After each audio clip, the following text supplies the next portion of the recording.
नमस्कार दोस्तों, स्वागत है आप सभी का विद्यासागर गुरुजी यूट्यूब चैनल पर। आज के टॉपिक में हम लोग बात करेंगे शाहजहाँ के बारे में।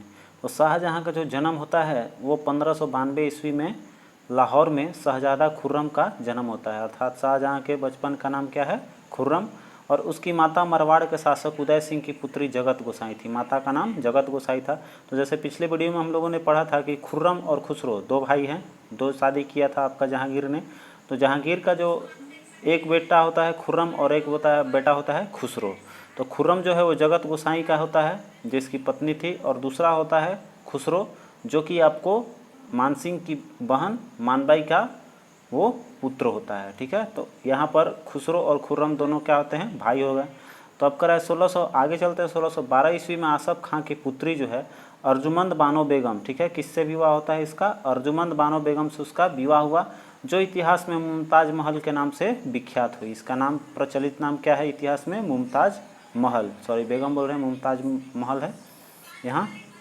अब कह रहे हैं कि 1628 ईस्वी में शाहजहाँ अब्बुल मुजफ्फर शहाबुद्दीन मोहम्मद साहिब किरण एसानी, इतना लंबा उपाधि धारण कर रहा है आपका कौन? शाहजहाँ। आगरा में उसका राज्याभिषेक हुआ और उसने राजधानी आगरा से दिल्ली स्थानांतरित कर लेता है। फिर देखिए एक और घटना होती है अहमदनगर की, जो 1633 ईस्वी में मुगल साम्राज्य में शामिल कर लेता है। ठीक है, 1633 में यहाँ के अंतिम शासक हुसैन शाह को ग्वालियर के किले में कैद कर दिया है। ठीक है, और निजाम शाही सरदार साहब जी भोसले ने एक बच्चे मुर्तज़ा तृतीय के नाम से मुगलों से संघर्ष जारी रखा है। और कह रहा है अंत में 1636 ईस्वी में मुगलों द्वारा शाहजी के चुनार के, यहाँ देखिए 1633 में तो उसको मिला ले रहा है, और 1633 में वहाँ जो है आपका ग्वालियर के किले में कैद कर दे रहा है किसको? हुसैन शाह का। एक इसका एक बेटा रह रहा है मुर्तज़ा तृतीय, जिसको कि शाहजी भोसले संरक्षण दे रहे हैं। ठीक है, तो अब देखिए यहाँ हम लोग पढ़ रहे हैं कि 1636 ईस्वी में मुगलों द्वारा शाहजी के चुनार के किले को घेर लेता है। ठीक है, अब शाहजी के जब शाहजी भोसले का किला घेरा जाती है तो शाहजी ने बहुत से किले तथा मुर्तज़ा तृतीय को मुगलों को सौंप देता है। तो शाहजी क्या करते हैं कि किला जो भी बहुत सारे किले और मुर्तज़ा तृतीय को भी सौंप दे रहा है, और फिर मुर्तज़ा तृतीय को भी ग्वालियर के किले में कैद कर दिया गया तथा शाहजी ने बीजापुर राज्य की सेवा स्वीकार कर ली। ठीक है, वो बीजापुर का अपना साम्राज्य में मिलाने का बात जो है वो मान लेते हैं। फिर शाहजहाँ के समय का रहे गोलकुंडा और बीजापुर ने मुगलों से संधि कर लेते हैं। कहने का मतलब शाहजहाँ के काल में गोलकुंडा और बीजापुर सम्मिलित हो जाता है। और शाहजहाँ के शासन काल में औरंगजेब पहले 1636 से 44 ईस्वी तक ढक्कन का सूबेदार रह रहा है, और 1652 ईस्वी में पुनः उसे इस पद पर नियुक्त किया गया था। ठीक है, अब आते हैं आगे। तो देखिए कह रहा है कि मुग़ल बादशाह बनने तक रहा है। कहने का मतलब ये जो हम लोग ऊपर देखे कि ये जो आपको कौन यहाँ पर था सूबेदार जो था औरंगजेब 1636 से 44 तक, तो वो जो है आपका सूबेदार नियुक्त रहता है कब तक? जब तक कि वो उत्तराधिकारी के युद्ध में विजय और बादशाह नहीं बन जाता है। ठीक है, कहने का मतलब उत्तराधिकारी बनने तक वो रह रहा है। क्लियर। अब चलिए आगे बढ़ते हैं। तो कह रहा है कि कंधार राज्य ईरान के शाह और मुगलों के बीच संघर्ष की जड़, क्योंकि कंधार को अपने हाथों में रखना मुगल शासक और ईरान के शाह के लिए प्रतिष्ठा का विषय बन गया। ठीक है, अब कंधार राज्य को लेकर ये जो है आपका युद्ध हो रहा है। तो कह रहा है कि शाहजहाँ के शासनकाल में 1649 ईस्वी में कंधार पर पुनः ईरानी अधिकार हो जाने से मुगल साम्राज्य को सामरिक महत्व केंद्र के दृष्टिकोण से एक बड़ा धक्का पहुंच जाता है। ठीक है, क्योंकि कंधार के बिना उत्तर पश्चिमी सीमा पर मुगलों की स्थिति अपेक्षाकृत दुर्बल थी। अब कह रहा है कि शाहजी के समय में कंधार जो है अंतिम रूप से मुगलों के अधिकार से निकल गया। शाहजहाँ के जो समय था उस समय क्या होता है कि कंधार से अधिकार जो है ये ख़त्म हो जाता है, इस पर ईरानियों का अधिकार हो जाता है। ठीक है, अब देखिए ईरानियों का अधिकार के बाद हम लोग आते हैं, आगे बढ़ते हैं। कह रहा है शाहजहाँ के बल्ख अभियान के उद्देश्य से काबुल के सीमा से सटे बल्ख और बदखसा में एक मित्र शासक को लाना था, ताकि वे ईरान और मुग़ल साम्राज्य के बीच बफर राज्य बन सके। ठीक है, वहाँ पर कौन कौन था? आपका बल्ख और बदखसा। ठीक है, ये दो राज्य थे जहाँ से उसको एक मित्र लाना था। अब कह रहा है कि शाहजहाँ का काल मुग़ल काल का स्वर्ण काल माना जाता है। ठीक है, ये पूरे मुग़ल काल का जो है स्वर्ण काल माना गया है शाहजहाँ के काल को। इसके समय कला का भी, साहित्य का भी, शिक्षा के क्षेत्र में पर्याप्त विकास हुआ है। इन सभी के क्षेत्रों में। फिर कह रहे हैं कि साहित्य के क्षेत्र में शाहजहाँ के शासनकाल में विशेष उन्नति हुई। ठीक है, जैसे कि हम लोगों ने चित्रकला का स्वर्ण काल पढ़ा था जहांगीर के काल में, उसी तरह से शाहजहाँ का जो है उसमें क्या होता है, साहित्य का क्षेत्र में सर्वाधिक विकास होता है। अब कह रहे हैं कि एक काल में फारसी भाषा में 2 शैलियाँ प्रचलित थी। ठीक है, प्रथम भारतीय फारसी और दूसरा आपका ईरानी फारसी था, 2 प्रचलित था, एक भारतीय फारसी और एक ईरानी फारसी। कह रहा है कि भारतीय फारसी शैली के विद्वानों में आपके अब्बुल हमीद लाहौरी और मोहम्मद वारिस और चंद्रभान ब्राह्मण आदि थे। ठीक है, और फिर ईरानी फ़ारसी जो थी उसमें क्या था, उसमें अमीनाई कज़विनी और जलालुद्दीन तबात बाई थे। ठीक है, ईरानी पद्य शैली का इस समय अधिक बोलबाला था, सबसे ज़्यादा विकसित थी उस समय ईरानी। अब कह रहे हैं कि शाहजहाँ ने ईरानी फारसी पद्य शैली की कवि कलीम को राज कवि भी नियुक्त किया। ठीक है, कवि कलीम जो था वो क्या बना आपका, इसका राज कवि बना फारसी पद्य शैली का। फिर कह रहा है कलीम का अतिरिक्त फारसी कवियों में जो है आपका, यहाँ क्लियर कर लेते हैं हम लोग। ठीक है, कलीम को क्या करता है, राज कवि नियुक्त कर लेता है। और फिर कह रहा है कि कलीम के अतिरिक्त फारसी कवियों में साईदाई गिलानी और फिर आपका कुदसी, मीर मोहम्मद कासी, सायब सलीम, मसीम रफ़ी, फ़ारूक मनीर सोदा, चंद्रभान ब्राह्मण, हाजिक दिलेरी आदि, ये सब क्या थे आपके, ये फ़ारसी कवि थे जो कि आपको 2 भाग में बटा हुआ था, एक जो था ईरानी और एक था आपका भारतीय। तो जो ये सब नाम देख रहे हैं ये जो हम लोग ऊपर पढ़े चंद्रभान ब्राह्मण, हाजिक दिलेरी, ये सब क्या थे आपके, ये भी फ़ारसी कवियों के श्रेणी में शामिल थे। अब देखिए आगे आइए, कह रहे कि कविंद्राचार्य शाहजहाँ के आश्रित कवि था। इसकी भाषा में ब्रज एवं अवधि का अनुपम समन्वय है। कविंद्र कल्पलता उन्होंने शाहजहाँ की प्रशस्ति में प्रणीत की थी। कहने का मतलब कविंद्र कल्पलता जो है ये उसका किसका है, ये आपका कविंद्राचार्य का। कह रहा है कि सरस्वती उपाधि धारक यह विद्वान संस्कृत में मर्मज्ञ था, जिसने बादशाह को निवेदन कर तीर्थ यात्रा कर समाप्त करवा दिया था। ठीक है, कहने का मतलब इसको किस नाम से जाना जाता है, कविंद्राचार्य को सरस्वती के एक उपाधि दी गई थी, तो इनको सरस्वती का एक उपाधि मिला था कविंद्राचार्य को। ठीक है, इन्हीं के कहने पर तीर्थ यात्रा कर समाप्त हुआ था।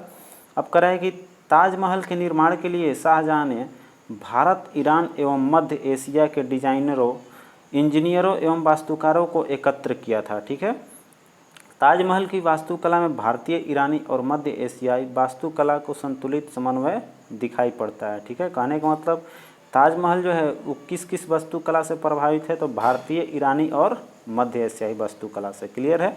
अब कह रहे हैं दिल्ली की जो जामा मस्जिद है उसका भी निर्माण शाहजहाँ ने करवाया था।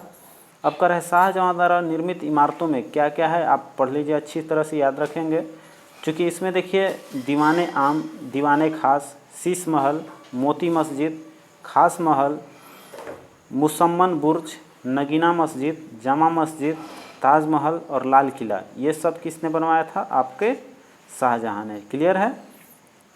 अब चलिए आगे बढ़ते हैं। तो कह रहा है कि अकबर के फतेहपुर सीकरी की भांति शाहजहाँ ने दिल्ली में अपने नाम पर शाहजहानाबाद नामक एक नगर की स्थापना की थी। ठीक है, दिल्ली में भी क्या किया था, ये अपने नाम से एक शाहजहानाबाद नगर का स्थापना किया था। वहाँ अपने सुंदर एवं वैभवपूर्ण भवनों का निर्माण कर उसे सुसज्जित करने का प्रयास किया। शाहजहानाबाद के भवनों में लाल किला प्रमुख है। इस किले के पश्चिमी द्वार के नाम लाहौरी दरवाज़ा एवं दक्षिणी द्वार का नाम दिल्ली दरवाज़ा है। ठीक है, किस किला का है, तो आपको लाल किला का। यहाँ देख लीजिए, पश्चिमी दरवाज़ा का नाम क्या है, लाहौरी दरवाज़ा, और दक्षिणी दरवाज़ा का नाम है दिल्ली दरवाज़ा। तो द से द मिला लेंगे, हम लोग को याद हो जाएगा कि द से दक्षिण वाला दिल्ली है और आपका पश्चिम वाला लाहौरी हो जाएगा। चलिए आगे बढ़िए। करें उपनिषदों का फारसी अनुवाद शाहजहाँ के शासनकाल में शहजादे दारा शिकोह ने किया था। ठीक है, उपनिषदों का जो अनुवाद किया था कौन किया था, आपका दारा शिकोह ने किया था। अब कह रहा है कि इसको शीर्षक क्या रखा था, सिर ए अकबर शीर्षक के तहत किया था। ठीक है, इसमें उपनिषदों का क्या था, सिर ए अकबर। अब कह रहे हैं इसमें 52 उपनिषदों का अनुवाद किया गया है। दर्रा को उसकी सहिष्णुता एवं उदारता के लिए लेनपुल ने लघु अकबर की संज्ञा दी थी। ठीक है, किसने संज्ञा दिया था इसको लघु अकबर का? लेनपुल ने। यही नहीं, शाहजहां ने भी दर्रा को शाह बुलंद इकबाल की उपाधि धारण की थी। ठीक है, शाहजहां ने भी कहा था शाह बुलंद इकबाल। अब कह रहा है कि मिज़्ज़म उल बहरीन द्वारा भी मूल रचना है, दारा भी मूल रचना है। ठीक है, दारा लिखा हुआ है। अब देखिए कह रहा है कि इसमें जो मज्जम उल बहरीन किसका है? यही है दारा सिकोह का। कहने का मतलब कि मुज्जम उल बहरीन दारा की मूल रचना है। तो देखिए इसमें आपको इतना चीज़ पढ़ लिए साहित्य के बारे में, ऊपर पढ़ लिया हम लोगों ने इसके स्थापत्य कला के बारे में। अब देखिए आगे पढ़ रहे, कह रहा है कि शाहजहां के चारों पुत्रों में ज्येष्ठ दारा सिकोह सर्वाधिक, जो इसका था दारा सिकोह शाहजहां का पुत्र, दारा सिकोह सर्वाधिक सुशिक्षित, अध्यक्षित एवं लेखक था। उसने अनेक हिंदू धर्म ग्रंथों का अध्ययन किया एवं उपनिषदों, योग, वशिष्ठ, भगवत गीता आदि हिंदू धर्म ग्रंथों का फारसी में अनुवाद कराया। ठीक है, फिर कह रहा है मुग़ल बादशाह जो है शाहजहां ने बलबन द्वारा प्रारंभ ईरानी दरबारी रिवाज जिसका सिजदा नाम था, सिजदा किसने चालू किया था आता है तो आपको बलबन ने, और समाप्त कर दिया था किसने? शाहजहां ने। ठीक है, ये चीज़ हम लोग को ध्यान देने की बात है। चलिए ऊपर आते हैं अच्छे से। देखिए यहाँ ध्यान देंगे हम लोग, जो सिजदा है, सिजदा किसने प्रारंभ किया था? देखिए बलबन द्वारा प्रारंभ किया गया, और इसको ख़त्म किसके द्वारा समाप्त कर दिया गया? शाहजहां ने। ठीक है, तो कह रहा है कि ये क्लियर हो गया। अब आइए कह रहा है कि 1636 से 37 ईस्वी में सिजदा प्रथा का अंत कर दिया जाता है, और जो है ज़मीन बोस की प्रथा भी खत्म कर दी गई, और पगड़ी में बादशाह की तस्वीरें पहनने की मनाही कर दी गई। क्लियर है, इतना चीज़ समाप्त किया जा रहा है शाहजहां के द्वारा। अब कह रहे हैं कि D.L. श्रीवास्तव ने अपनी पुस्तक मुगल कालीन भारत में लिखा है कि शाहजहां का शासनकाल भारत में मध्यकालीन इतिहास में स्वर्ण युग के नाम से जाना जाता है। ठीक है, मध्यकालीन इतिहास में स्वर्ण युग के नाम से किसका जाना जाता है? तो ये जो है आपका शाहजहां का शासनकाल। ठीक है, तथापि यह केवल कला एवं कला में वास्तुकला की दृष्टि से ही सत्य नहीं माना जा सकता है। देखिए यहाँ पर आते हैं तो कह रहा है कि कला के वास्तुकला की दृष्टि से ही सत्य नहीं माना जा सकता है। अब कह रहा है एल्फिंस्टन ने शाहजहां के काल के बारे में लिखा है कि शाहजहां का काल जो है भारतीय इतिहास में सर्वाधिक समृद्धि का काल था। ठीक है, तो शाहजहां का भी जो शासनकाल है वो बहुत ही सराहनीय रहा। अब देखिए प्रश्न कोश है, यहाँ पर प्रश्न दिया हुआ है। ये क्षेत्र देखिए दे रहा है कि ये काबुल है, ये आपका बंगाल की खाड़ी, ये जो गोलकुंडा, ये सब दिया हुआ है। तो ये सब आगे बढ़ते हैं, क्या कह रहा है कि ऊपर दिए गए मानचित्र के छायांकित क्षेत्र दर्शाता है। ये जो छायांकित क्षेत्र दिया हुआ है ये बता रहा है कि किसका साम्राज्य का विस्तार का ये क्षेत्र है। ठीक है, तो कह रहा है अलाउद्दीन खिलजी का साम्राज्य है, या फिर मोहम्मद तुगलक का साम्राज्य है, या शाहजहां का साम्राज्य है, या फिर औरंगजेब का साम्राज्य है। ये IAS में आया हुआ क्वेश्चन है। तो अभी तो हम लोग शाहजहां पढ़ रहे हैं, तो ऐसे ही पता चल जाएगा आपको। शाहजहां का मानचित्र देख लीजिए कितना विकसित था। इधर मध्य आपका भारत से लेकर उत्तरी भारत से पूरा आपको विकसित था। ठीक है, काबुल तक। चलिए आगे आइए, ये शाहजहां के साम्राज्य था। आगे देखते हैं, कह रहा है कि प्रसंगत मानचित्र जो है वो शाहजहां का साम्राज्य दर्शाया गया है, क्योंकि इसमें काबुल अफगानिस्तान शामिल है, जबकि गोलकुंडा उसके साम्राज्य से बाहर था। गोलकुंडा और औरंगजेब द्वारा गोलकुंडा को औरंगजेब जो है वो 1687 ईस्वी में इसको अधिकृत कर रहा है। ठीक है, चलिए आगे बढ़ते हैं। तो कह रहा है कि ईरान के शाह और मुग़ल शासकों के बीच झगड़े की जड़ क्या थी? ठीक है, तो ईरान शाह और ये जो था आपका मुग़ल शासक, ठीक है, ईरान के शाह के बीच में किसका युद्ध हुआ था? कंधार का ही, कंधार को लेकर ज़्यादा युद्ध ये था, जिसपे कि कंधार पे अंतिम में ईरानियों का ही आपको वर्चस्व जमता है इसके शाहजहां के शासनकाल में। तो आइए पढ़ते हैं इसकी व्याख्या। ये देखिए BPSC प्री का 94 का आया वो क्वेश्चन है। कह रहा है कंधार राज्य जो है ईरान के शाह और मुग़लों के बीच संघर्ष का जड़ था, क्योंकि कंधार को अपने हाथों में रखना मुग़ल शासक तथा ईरानी के शाह के लिए प्रतिष्ठा का विषय बन गया था। दोनों शासकों की साम्राज्यवादी योजनाओं के क्रियान्वित किया जाना बहुत कुछ कंधार को अपने हाथों में रखने पर ही निर्भर करता था। ठीक है, चलिए आगे देखिए। कह रहा है कंधार के निकल जाने से मुग़ल साम्राज्य को एक बड़ा धक्का पहुंचा। ठीक है, वो किस दृष्टिकोण से पहुंचा था? तो इसमें है कि सामरिक महत्व का केंद्र जो था वो आपका एक तरह से दृष्टिकोण से आपको स्ट्रेटेजी स्ट्रॉन्गेस्ट था वहाँ का, कहाँ का? तो कंधार का। ठीक है, जिसके कारण जो है मुग़लों को बहुत ही हानि पहुँचा था इस संबंध में। तो आपका ये हो जाएगा। चलिए आगे बढ़ते हैं। व्याख्या देख लीजिए। कह रहा है कि शाहजहाँ के शासनकाल में 1649 में कंधार पर पुनः ईरानी अधिकार हो जाता है। पीछे हम लोगों ने पढ़ा कि शाहजहाँ के समय ही ईरान का अधिकार हो जाता है ईरानियों का। वो कहाँ, कंधार में। तो कंधार पर पुनः ईरानी का आक्रमण हो गया। मुगल साम्राज्य को ये सामरिक महत्व के केंद्र से दृष्टिकोण से बहुत बड़ा धक्का लगा था। ठीक है। फिर कर रहे क्योंकि कंधार के बिना उत्तर पश्चिम सीमा में मुगलों की स्थिति अपेक्षाकृत दुर्बल थी। शाहजहाँ के समय में कंधार अंतिम रूप से मुगलों के अधिकार से निकल गया। ठीक है, यहाँ से आपको हाथ से निकल जाता है मुगलों का कंधार। किसके शासनकाल में? तो शाहजहाँ के। अगला क्वेश्चन कर रहा है बनारस और इलाहाबाद के तीर्थ यात्रा कर की समाप्ति के लिए किसने मुगल बादशाह से के सामने बनारस के पंडितों का नेतृत्व किया था? तो ये जो हैं आपके कविंद्राचार्य। ठीक है, जिसने कल्पलता के बारे में अभी हम लोगों ने पढ़ा था। चलिए व्याख्या देख लेते हैं। कह रहा है कि कविंद्राचार्य जो है शाहजहाँ के आश्रित कवि थे। इसकी भाषा में ब्रज और अवधी भाषा के अनुपम समन्वय था। अब कह रहा है कि कविंद्र कल्पलता उन्होंने शाहजहाँ की प्रशस्ति में प्रणीत की थी। ठीक है, कविंद्र कल्पलता अभी हम लोगों ने पढ़ा। और इसको उपाधि देखिए, सबसे इम्पोर्टेंट चीज़ आपको उपाधि की बात करते हैं तो सरस्वती उपाधि धारक यह विद्वान। सरस्वती की उपाधि किसको दी गई थी आपको? तो कविंद्राचार्य को। किसने दिया था? शाहजहाँ ने।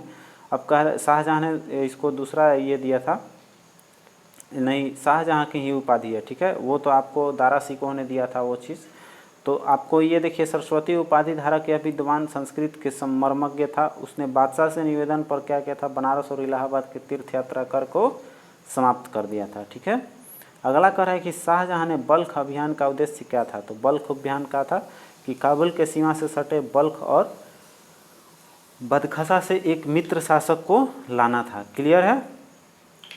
चलिए, तो ये तो क्लियर हो गया। व्याख्या देख लीजिए आपका। कह रहा है बादशाह शाहजहाँ की कमान अपने पूर्वज बाबर की मातृभूमि को पुनः अधिकृत करने की न होकर मध्य एशिया एवं पश्चिम एशिया के राज्यों में शक्ति संतुलन से अधिक थी।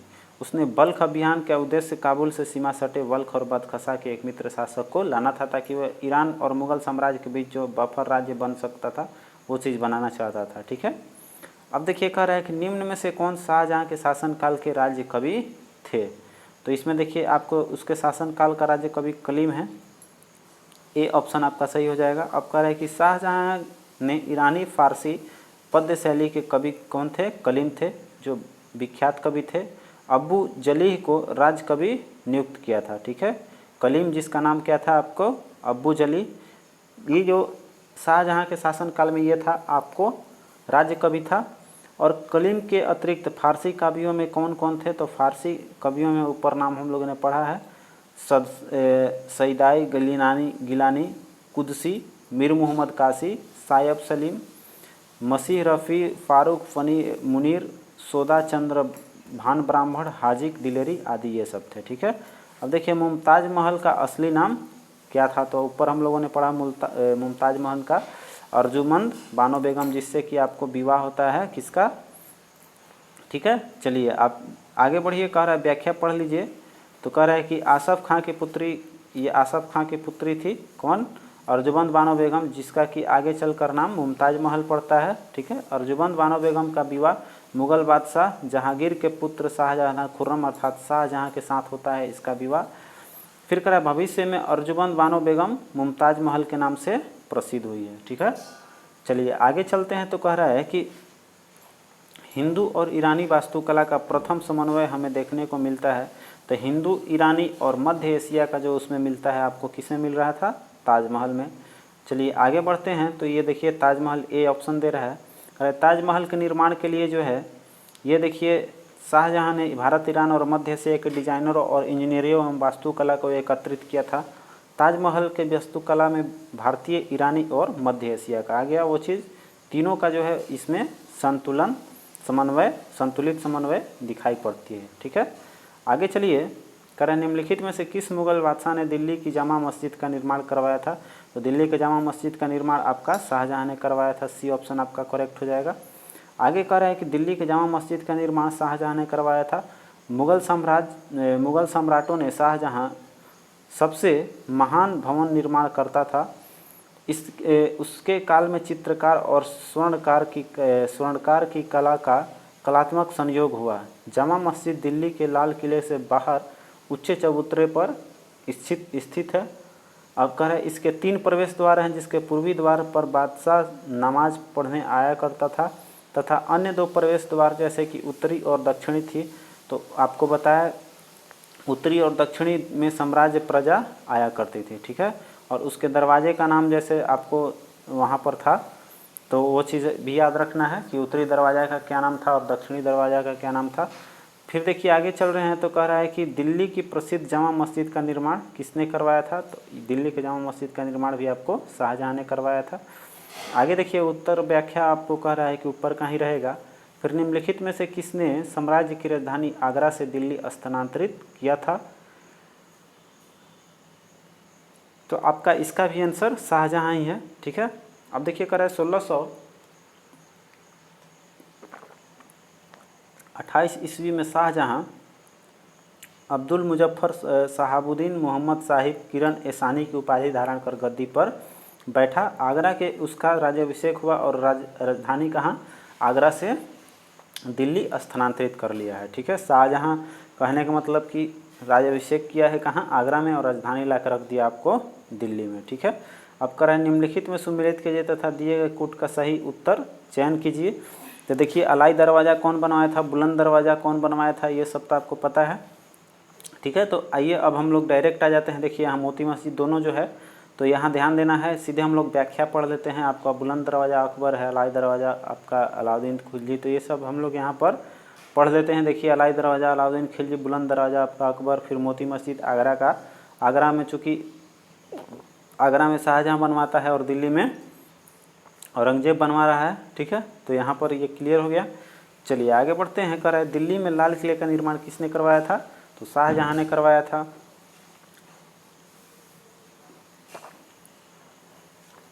अब देखिए इसका उत्तर व्याख्या में क्या कर रहा है कि अकबर ने फतेहपुर सीकरी की भांति शाहजहाँ ने दिल्ली में भी क्या किया था, दिल्ली में अपने नाम पर शाहजहानाबाद का नगर निर्माण का स्थापना करवाया था। वहाँ अनेक सुंदर एवं वैभवपूर्ण भवनों का निर्माण कर उसे सुसज्जित करने का प्रयास किया था। और शाहजहानाबाद में भवनों में लाल किला आपका जो है, वहाँ पर सबसे प्रसिद्ध शाहजहानाबाद में क्या है, लाल किला है, ठीक है। लाल किला सबसे प्रमुख है, ठीक है। कह रहा है कि यह चतुर्भुजाकार के किले लाल बलुआ पत्थर से निर्मित होने के कारण लाल किले के नाम से प्रसिद्ध है। इस किले के लिए पश्चिम द्वार पर लाहौरी दरवाज़ा है और दक्षिण द्वार पे आपका दिल्ली दरवाज़ा है, ठीक है। अब कह रहा है यह सुंदरता तथा शोभा का अनोखा है। तो आगे बढ़िए कह रहा है कि लाल किले के निर्माण का श्रेय का अधिकारी को किसको जाता है, श्रेय का अधिकारी कौन है। तो दिल्ली के लाल किले का निर्माण आपका शाहजहाँ के जाता है, हमेशा शाहजहाँ आंसर हो जाएगा। अब देखिए कह रहा है उपनिषदों का फारसी में अनुवाद किस मुगल साम्राज्य के शासन काल में हुआ था। तो आपको शाहजहाँ के काल में हुआ था उपनिषदों का थी, और किया था किसने, दारा शिकोह ने। तो आइए इसका व्याख्या पढ़ते हैं। कह रहा है कि उपनिषदों का फारस अनुवाद शाहजहाँ के शासनकाल में शहजादे दारा शिकोह ने किया था, ठीक है। दारा शिकोह ने किस शीर्षक से किया था, सिरे अकबर के शीर्षक के तहत, ठीक है। अब कह रहा है कि 52 में उपनिषदों का अनुवाद किया था, 52 उपनिषदों का अनुवाद एक ही में किया था। दारा शिकोह की उसकी सहिष्णुता और उदारता के लिए लेनपुल ने क्या कहा था, उसको लघु अकबर की उपाधि दी थी दारा शिकोह को, ठीक है। और देखिए ये चीज़ आपको पीछे बताना चाह रहे थे कि शाहजहाँ ने उपाधि दारा शिकोह को क्या दिया था, शाह बुलंद इकबाल, ठीक है। क्या दिया था इसको, दारा शिकोह को शाह बुलंद इकबाल का उपाधि दिया था शाहजहाँ ने। और फिर कह रहा है कि उपाधि प्रदान की थी। फिर कह रहा है कि मजम उल बहरीन दारा की मूल रचना है, ठीक है। इसने अपने मन से जो रचना किया था मजम उल बहरीन, ठीक है। तो मजम उल बहरीन के लेखक कौन है आपके, दारा शिकोह, क्लियर रहेगा। अब कह रहा है कि शाह बुलंद इकबाल की पदवी दी थी किसको, शाहजहाँ ने। तो शाह बुलंद इकबाल, यही चीज़ आ गया क्वेश्चन आपको। देखिए ये ARO में आया हुआ है, UPRO में भी आया हुआ, दारा शिकोह को, ठीक है। शाहजहाँ ने शाह बुलंद इकबाल का उपाधि दिया था। अब आगे देखिए कह रहा है कि दारा शिकोह ने किस शीर्षक के अंतर्गत उपनिषदों का फारसी में अनुवाद किया था। तो अभी हम लोगों ने पढ़ा सिर अकबर, ठीक है। सिर अकबर के शीर्षक से उन्होंने उपनिषदों का संग्रह किया था, जिसमें 52 था आपको। अब कह रहा है सिर अकबर के लेखक कौन है, तो वही हैं आपके दारा शिकोह, ठीक है। क्लियर है, बी ऑप्शन सही हो जाएगा। अब कह रहा है अधोलिखित में से कौन एक दारा शिकोह की रचना है। तो दारा शिकोह ने अपना खुद का जो संरचना किया था वो था मुजम्मुल बहन। ठीक है, तो आपका ऑप्शन डी जो है इसमें मुजम्मुल बहन आपका सही हो जाएगा। अब कह रहा है देखिए यहाँ पर वही व्याख्या लिखा हुआ है कि मुजम्मुल बहन जो है जिसको मुजम्मल उर बहरीन भी कहा जाता है, दारा शिकोह की मूल रचना है, जबकि उपनिषदों का फारसी में अनुवाद दारा शिकोह ने सिर ए अकबर शीर्षक के तहत किया था। क्लियर हो गया। अब देखिए आगे चलते हैं तो कह रहा है कि दारा शिकोह किस नाम से किस स्थान पर दफनाया गया है। ठीक है, तो दारा शिकोह को कहाँ अपनाया गया है, दिल्ली में। ऐसे भी द से द याद रखेंगे, मिला लेंगे हम लोग कि द से दारा शिकोह दिल्ली। फिर है अब देखिए कह रहा है दारा शिकोह का मौलिक जीवन नामक बलूची सरदार के औरंगजेब के सरदारों को सौंप दिया। औरंगजेब द्वारा नियुक्त विशेष न्याय समिति के ने दारा शिकोह को विधर्मी घोषित किया और मृत्युदंड की आज्ञा दी। ठीक है, औरंगजेब के शासनकाल में देखिए क्या हो रहा है कि विशेष न्याय समिति द्वारा दारा को विधर्मी घोषित करके मृत्युदंड की आज्ञा दे दी जाती है और 1659 में दारा को कत्ल कर दिया जाता है। उसके सिर को आगरा के ताज महल के परिसर में तथा धड़ को हुमायूं के मकबरे दिल्ली में दफना दिया गया। ठीक है, तो ये भी ध्यान देने की बात है कि ये जो है इसका सर कहाँ जा रहा है, ताजमहल में, और जो धड़ जा रहा है वो हुमायूं के मकबरा में जहाँ दिल्ली में है आपको दफनाया गया। किंतु इतिहास में अनेक पुस्तकों में इसका वर्णन नहीं मिलता है। कह कि दारा का कब्र हुमायूं के मकबरे वाले परिसर में है। ठीक है, और कह रहे अतः इस प्रश्न का सही उत्तर दिल्ली मानना अधिक उपयुक्त होगा। जैसे कि ये दो जगह हो जा रहा है आपका, दिल्ली और कहाँ, आगरा में भी। तो चूँकि सर कहीं और है और धड़ कहीं और है तो धड़ को ज़्यादा मान्यता दिया गया है, तो इस तरह हम कह सकते हैं कि उसका जो मकबरा है वो दिल्ली में मानेंगे। ठीक है, आगे देखिए कह रहे हिंदू धर्म ग्रंथों के अध्ययन करने वाले प्रथम मुस्लिम कौन था आपका, तो दारा शिकोह था।